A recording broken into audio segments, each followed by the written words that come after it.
Hi everyone, in front of me I've got NUBIA Focus 2 Ultra, and let me share with you how to change the wallpaper on this device.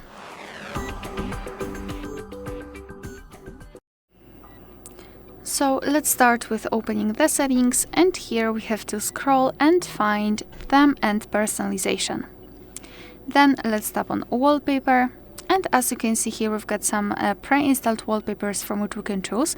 So as you can see, we've got plenty of options to choose from, a lot of albums, a lot of categories. Moreover, right here, we've got the picture icon, thanks to which we can enter our own gallery and set something from our own photos as a wallpaper. We've got also inspired wallpaper. So as you can see, we've got some kind of a game zone, I believe, so you will be able to play on your home screen.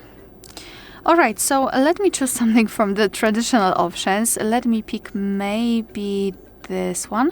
So just tap on the wallpaper and check how it will look like on the full screen. If you're ready, just tap on Set As, and now we can decide where you want to set it, as a home screen, lock screen, or both. And I'll choose both options, so let me tap on it. Now we can go back, and as you can see, the wallpaper has been played successfully. Alright, so that will be all. Thank you so much for watching. Please hit the subscribe button and leave the thumbs up.